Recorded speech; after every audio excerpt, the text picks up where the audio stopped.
Hello, everyone. My name is Rick Webster. My academic background is in psychology. My practical background is in ADHD for the last 27 years, but personal finance, real estate lending, business matters, that sort of thing. Um, I coach self-employed people with ADHD, and there's a lot of us who are self-employed. By way of introduction, I just want to say that I have ADHD. I was formally diagnosed about 27 years ago.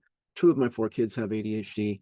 I have ADHD up and down my family tree, as I'm sure a lot of you do. In case anyone here has a doubt, it's very possible to be quite successful with ADHD. It's also very possible, likely in fact, to have some rather heartbreaking failures along the line, all in the same lifetime. We must learn how to manage it. So I'm happy to share some of the things I've learned along the way with you at the conference today. Delighted to be here. So I live and breathe this stuff, ADHD, money, business. It's my wheelhouse. Don't hesitate to ping me over on my platform at retify.com. We're a small but very personal organization.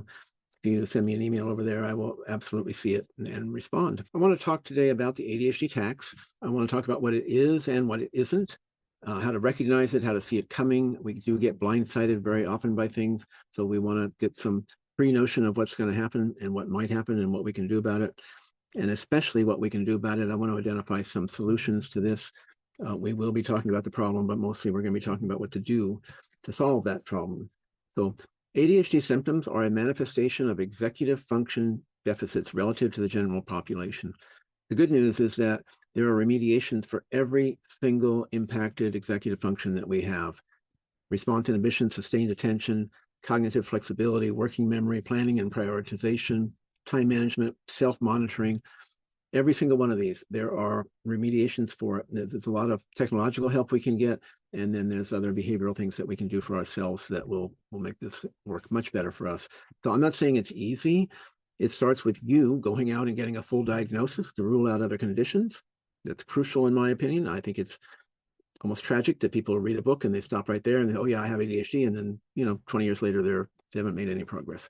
So full diagnosis is one of the first steps, and I know it's a hassle, but it's one of the first steps, the most important steps to do, to identify co-occurring conditions, and to work with a professional to figure out a prescribed treatment plan, which often, not always, includes properly prescribed medication, mainstream medications, which have been shown to work for 80% of us, plus possible cognitive behavioral therapy work, and changes to your social matrix. It takes a lot of work, but it is definitely worth it. I want to talk about the problem, just enough to understand it, and then we want to talk about solutions. So what exactly is the ADHD tax? Let's define it a bit. First, the tax isn't just about money, as we all know if we've been through it. Russell Barkley in 2008 researched and wrote that 61% of us with ADHD have serious and recurring money problems, and that's compared with 15% of the general population. I'm sure both those numbers are higher now than it was in 2008. Sometimes we leave things to the last minute, and then the last minute is too late. Something bigger comes along, and we just can't do that thing at the last minute, and so we pay a penalty for that. Another part of this ADHD tax, which is front-loaded for sure, and that is that people with ADHD only earn about 75% of what their similarly talented counterparts earn, their non-ADHD counterparts. It really doesn't have to be that way. We all have these little horror stories. I have my own. One of them was quite some time ago. We're talking 30 or 40 years ago, I guess.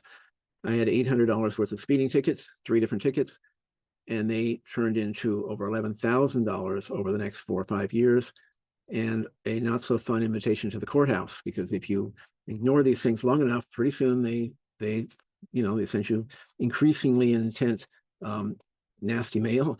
And one of the ones I got near the end there was, hey, if you don't come in, we're going to come get you. We're going to issue a warrant for your arrest, and you're going to deal with this whether you want to or not. That was the one that woke me up. That was my last minute in a way, which my last minute should have been years earlier, but it wasn't. So when I went into the court, I had to wait a couple hours to get my space and, to get my turn. But the whole thing was resolved in 3 or 4 minutes in front of the judge. He looked at me, he identified me. I said, yes, that's who I am. He said, looks like you owe $11,000. Is that right? And I said, yes, it is. And he said, can you pay it today? And I said, absolutely not. So he just kind of shrugged his shoulders and he looked at his papers for a moment. And then he said, well, can you pay $100 a month? And I said, I can certainly do that. And he stamped his paper, sent me to the clerk, and that was it. 3 or 4 minutes, this problem that had haunted me. And it's not just the money, it's the all the emotional distress and the hiding and the shame and all the things that go into it. That's what this ADHD tax is really all about. A huge amount of stress that goes into these things. That was resolved in 3 or 4 minutes. I could have resolved it 5 years earlier for $800. Clearly the ADHD tax. And I think that story is bad enough, but in my course of talking to people over the last 25, 27 years with ADHD, I've heard worse. We also have difficulties interviewing, applying in the first place, task initiation, and interviewing for jobs.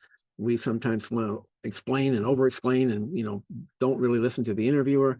We have a hard time, quieting down and basically sitting on our hands and listening to the interviewer and answering the questions that are actually asked.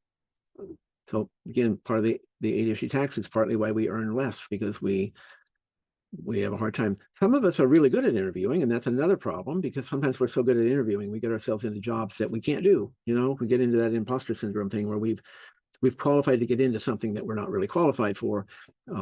And if we're quick on our feet, we may learn how to do it. But the fact is, there's a lot of stress involved in that sort of thing. More the ADHD taxes, we have difficulty climbing the corporate ladder, advancing in our career, building our business. We definitely have difficulties listening, misinterpreting, and getting emotionally triggered by things. We're very sensitive, and I want to use that word carefully. I believe we should be as sensitive as we can be. That's a good human trait.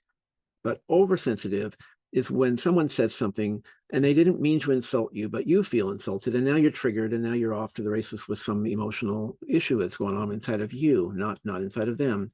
So that's what I mean when I say that, and that's the emotional regulation. It's another one of the executive functions that we have to work with.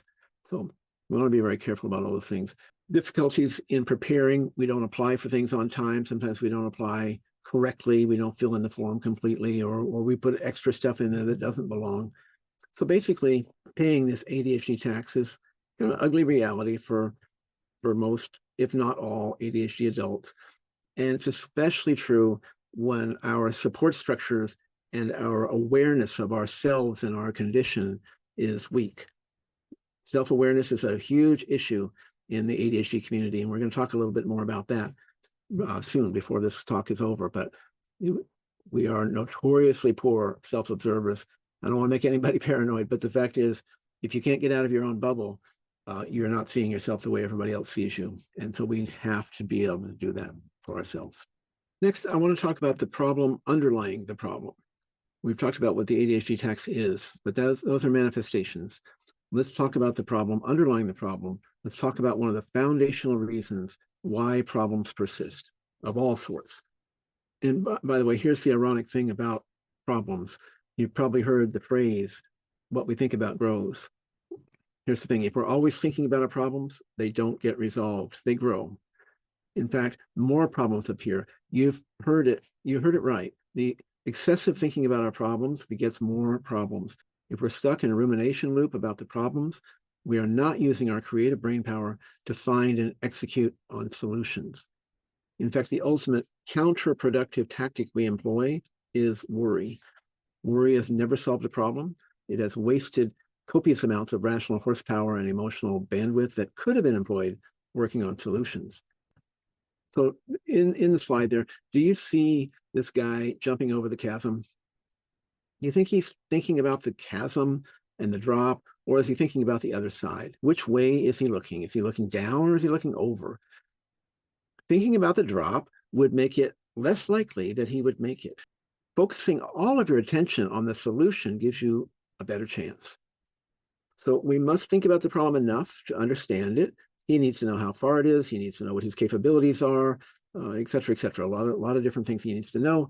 But once he figures out what the problem is, then he turns his mind to a solution. And when we switch over to thinking about solutions, solutions appear. This guy, all of his focus and attention, his horsepower, it is all going into getting to the other side. So what we think about grows. When we think about solutions, more solutions appear. What we think about grows. Just repeat that until it's etched in. What we think about grows. Now, I'm going to bet you didn't come here to learn what the ADHD tax is. It means different things to different people, but I'm pretty sure you came here to learn what to do about it. So let me pose a few questions for you to consider. Share these truths about yourself. If you'll see if you participate in this, I have a psychology background, it's kind of where this comes from, but if you participate, you're going to find this to be a valuable and cathartic exercise. I'm going to pose a series of short thought starter type questions. So please verbalize your thoughts and answers to some of these in the chat, not all of them, just the ones that resonate with you. It's how we process. It's how we as humans process. We're social creatures. When we verbalize our pain points in a relatively safe environment, we obtain a witness to our lives. It's seen, it's in chat, we put it out there where it can be seen. When we post truth, whether we realize it or not, we've taken the very first step in a healing process. It's a much bigger step than you might realize. So this will be your first step in a solution-based process, ending whatever your version of the ADHD tax is. We all need a witness to our lives. It's a very real need. It's a primal need. If emotional needs aren't met, consequences arise. Anxiety, depressive issues, the list is long. So here's a few of these questions just to get things started for you, and you can feel free to add ideas that I might not have come up with, because there's a lot of possibilities here. So what is it in your life that led you to a program on the ADHD tax? You had a lot of choices on different things to see and listen to. Why did you choose this one? Without even defining it, I know you're here because of certain pain points in your life due to the ADHD tax, and it's okay, and you're okay. We just need to verbalize it. And how has the ADHD tax manifested in your life? On a 1 to 5 scale, 5 being the most painful, how much pain has ADHD tax has it brought into your life and into your loved ones' lives? We live in a matrix of a sort, right? Everything we do impacts everybody else, and other people's actions impact us. We are not just one single point. So do you feel guilt over the things you've done or that you haven't done? Do you blame yourself? Do you blame other people? Are you angry, frustrated, helpless? Do you feel like giving up? Maybe you have given up and you've tried again and now you've given up again. Do you feel shame, some kind of internalized shame, as if you have a character flaw, which you don't, by the way? Do you suffer in silence, in secret? Name your biggest fear surrounding the ADHD tax as it applies to your future. What's your biggest fear of a negative outcome in the future? You give voice to these things, it's the first step to a brighter future. The ADHD tax is much more about emotional baggage than it is about rational mechanics. We're going to talk about rational mechanics, but the emotional aspect of this is 90% of it. Let's get into some of the reasons why we suffer from this ADHD tax, and more importantly, what we can do to mitigate it. The first one I want to talk about right now is the now versus not now thinking. If it's not now, it's pretty much irrelevant. This is a executive function deficit that we have. It makes it difficult for us to estimate time, to project out into the future, sometimes even look toward the back or the forward. So it's an issue for us, and there are mitigations around it, like there are with every one of these. But this, like many thinking glitches, is a huge part of the problem. We seriously downgrade the impact of future consequences in favor of current gratification. We actually should discount the future to a limited degree, but the future is more likely to come than not, and we want to be prepared for it. So the problem with ADHD is not that we discount the future, but we discount it to such an extreme as if it's not going to happen. We really need to rein that in. And one great strategy for doing that is to get in touch with your future self. What will my future self think of this decision that I'm making right here today? What opportunities will I not have available to me if I do this thing or don't do this thing that's available to me today? And by the way, doing nothing is a decision. It's the default position sometimes, but it is a decision. So failing to take steps to remediate ADHD is a decision. Failing to not go get a full diagnosis is a decision. It's one we make.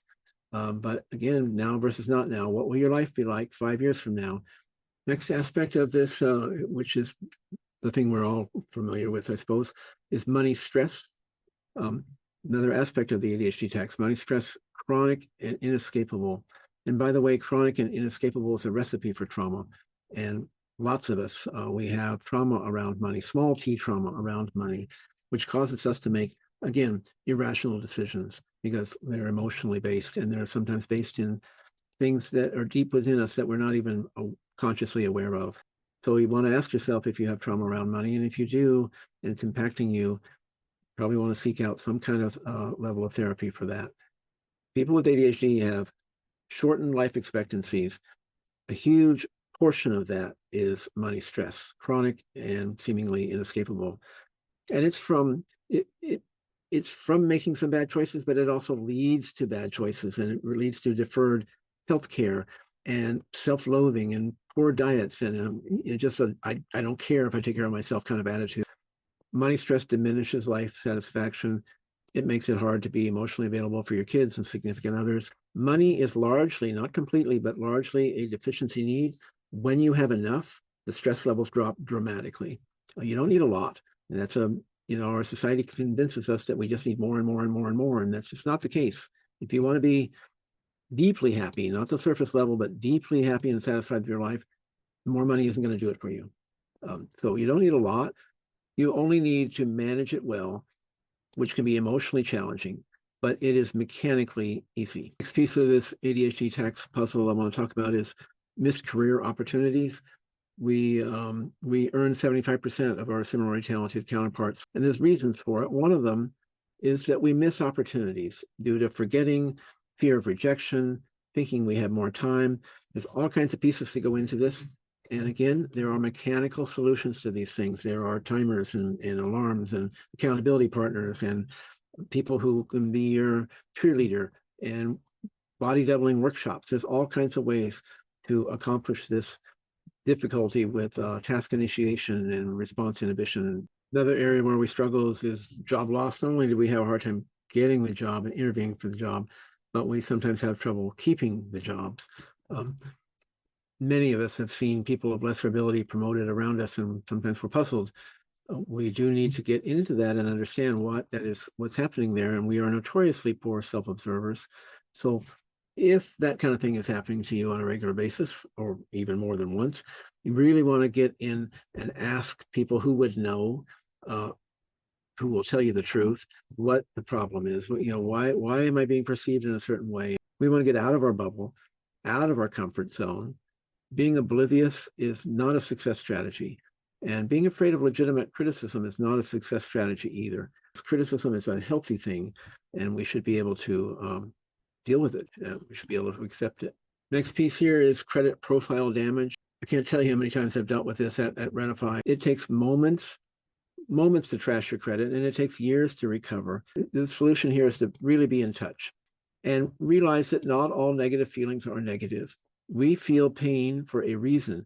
Discomfort is our friend in a lot of ways. It wakes us up before the real damage is done.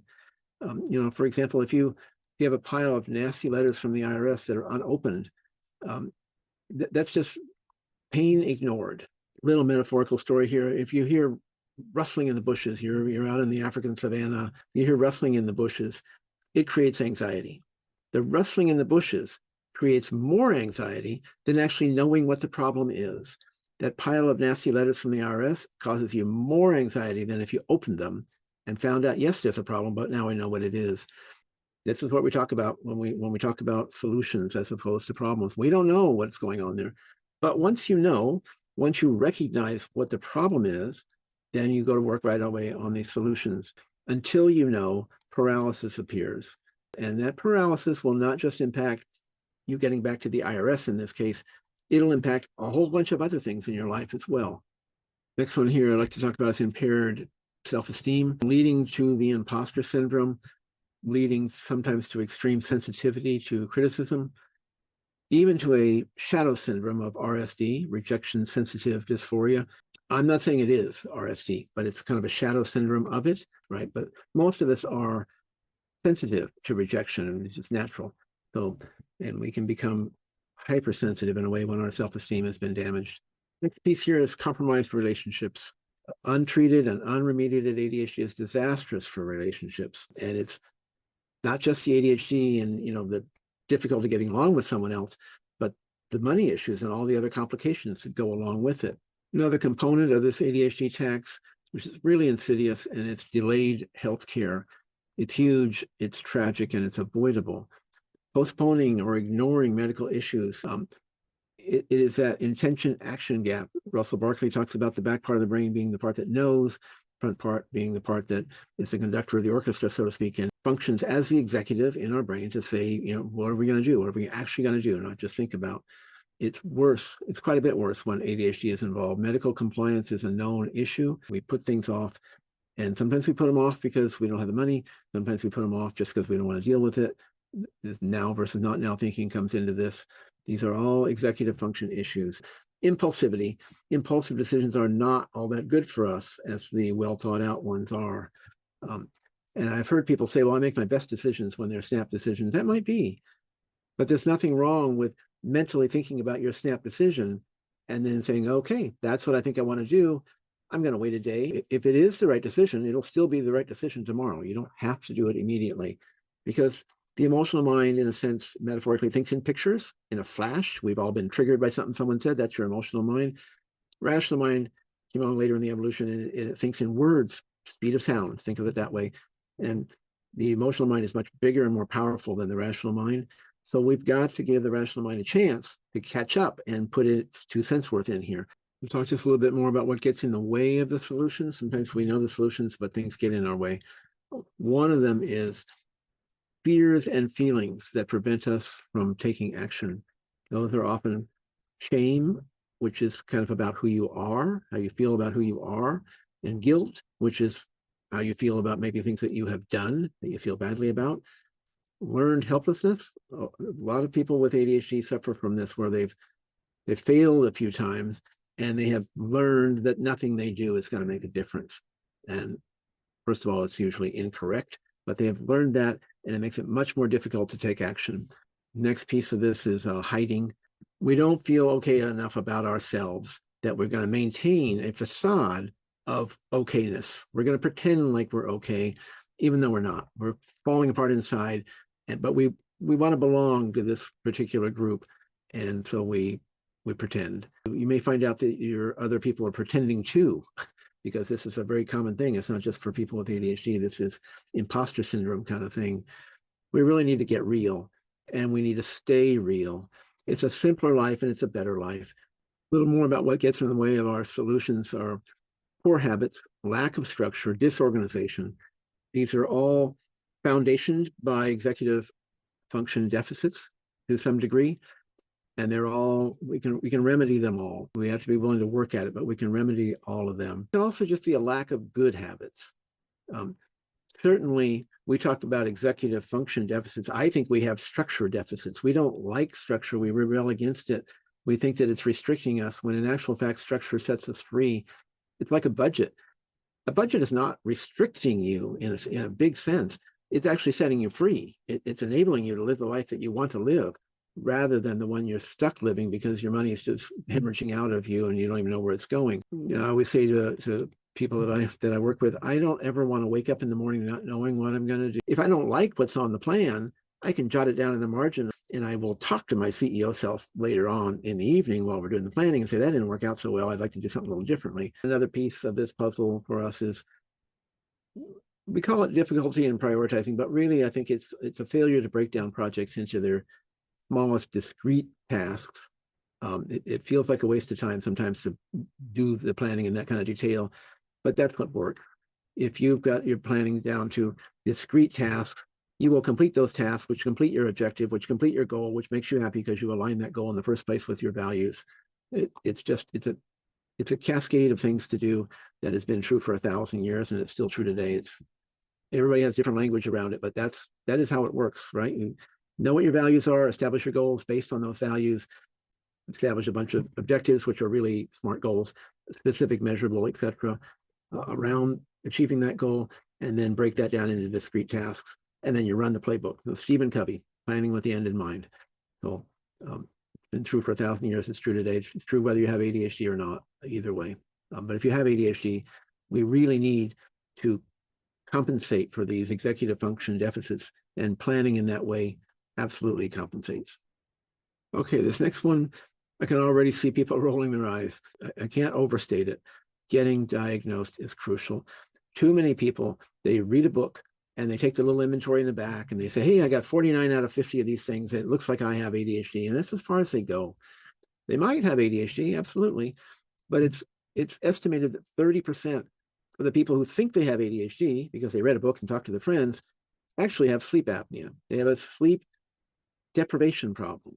And if you treat sleep deprivation outside of ADHD, it's not ADHD. If it's just sleep deprivation, you treat that with a strong stimulant, it's not going to help your sleep, right? So you really want to know what you're dealing with.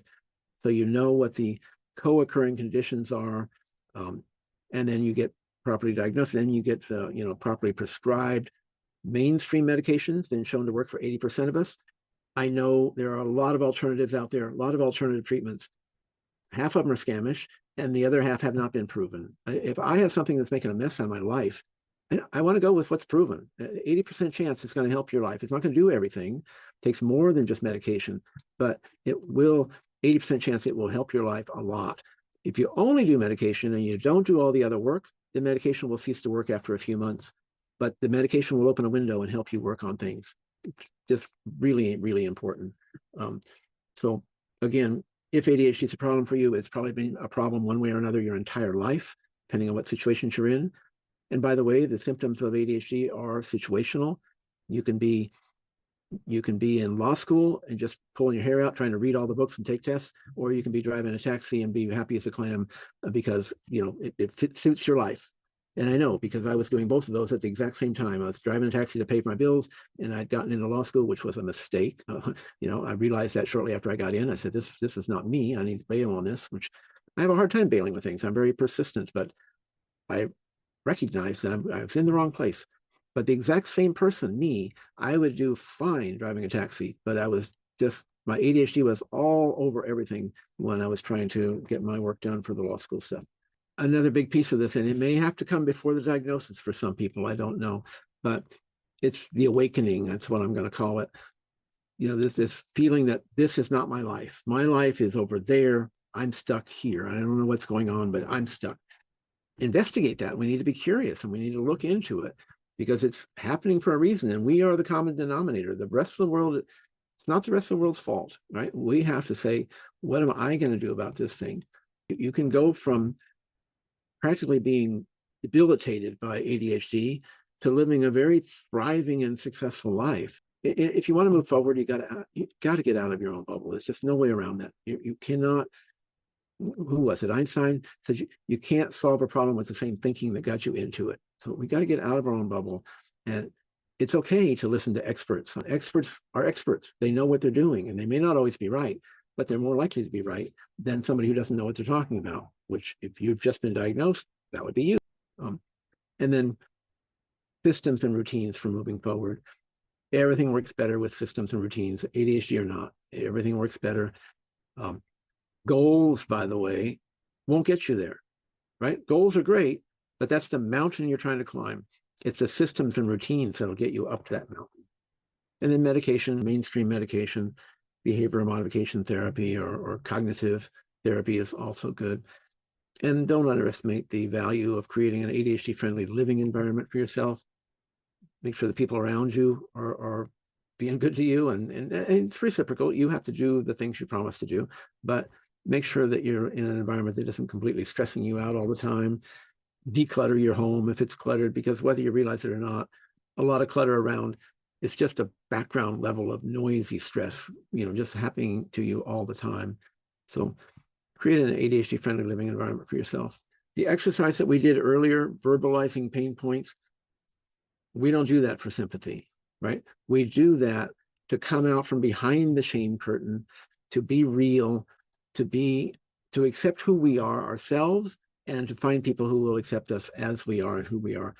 To be able to accept help and to give help, both of them are healing processes.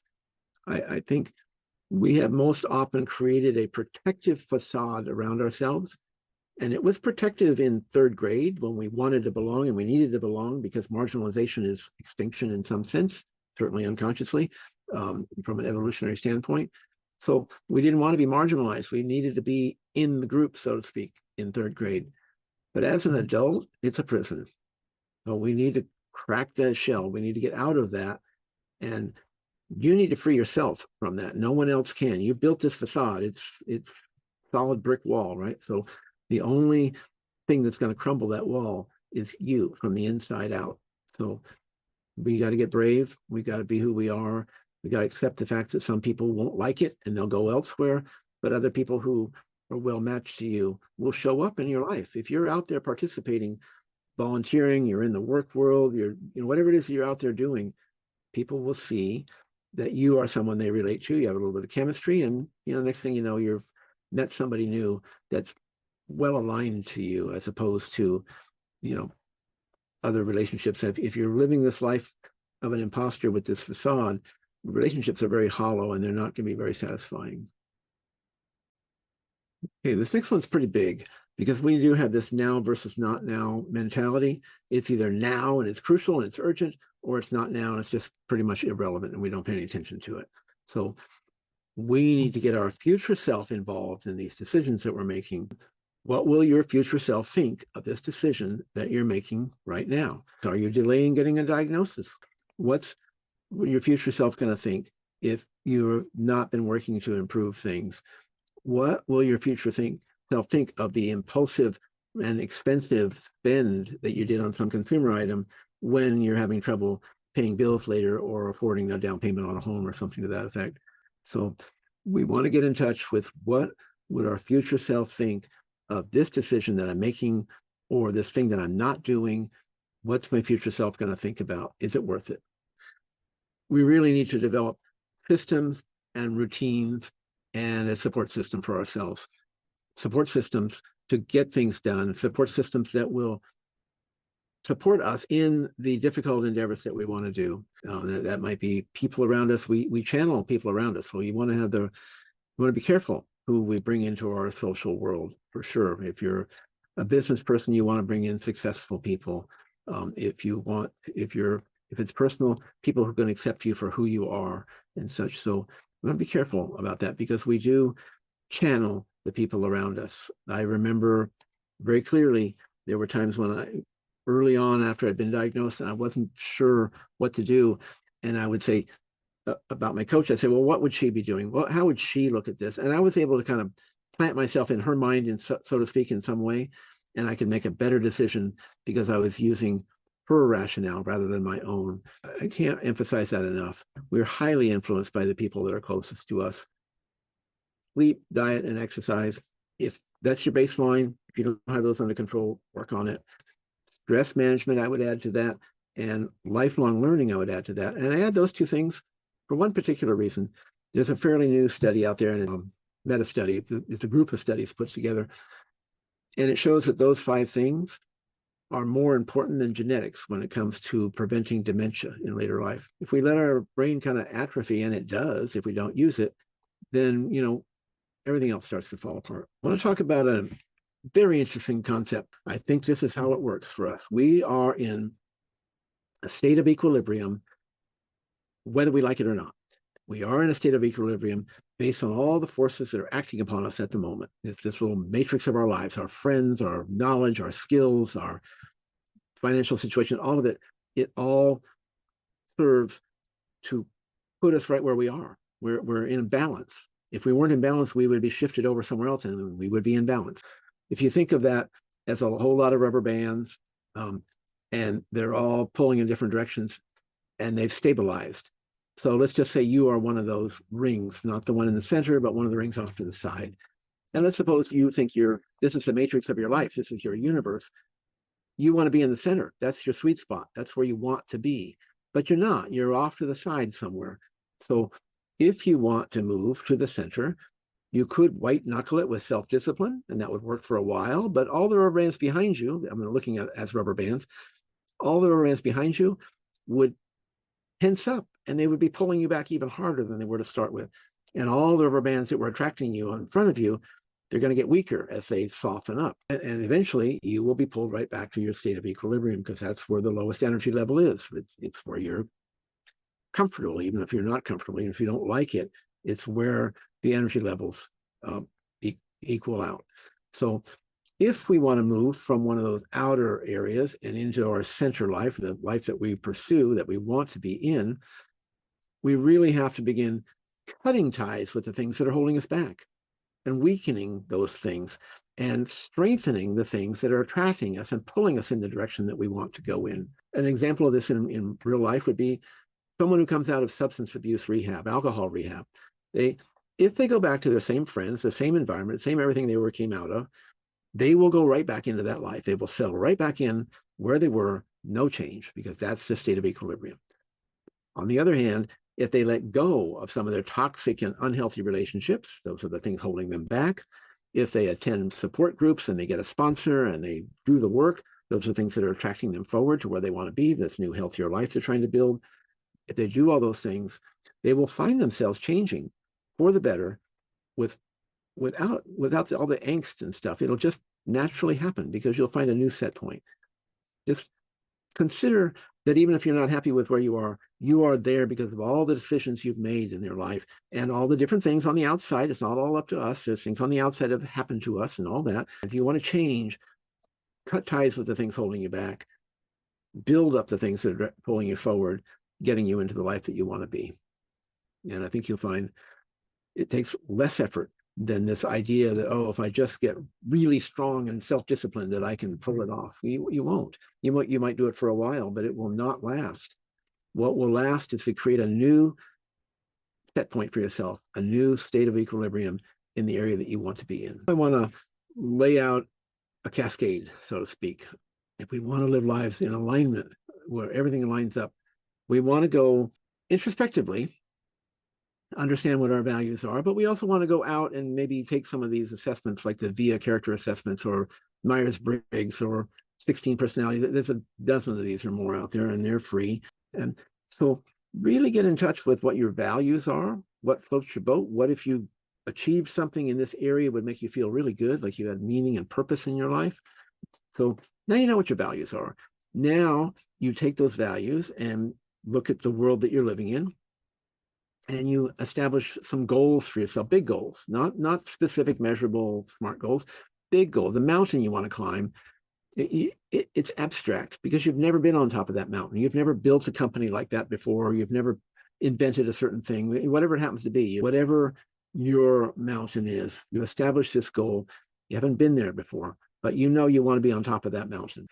So once you have that goal in mind, now you figure out all the sub-projects to climb up to that mountain. And those are objectives. Your objectives are what most people call SMART goals. Same thing. Your objectives are, okay, I want to climb a mountain. I need to go down the mountaineering shop and I need to look into a new backpack and some cold weather gear. And I need an ice axe, a few things like that.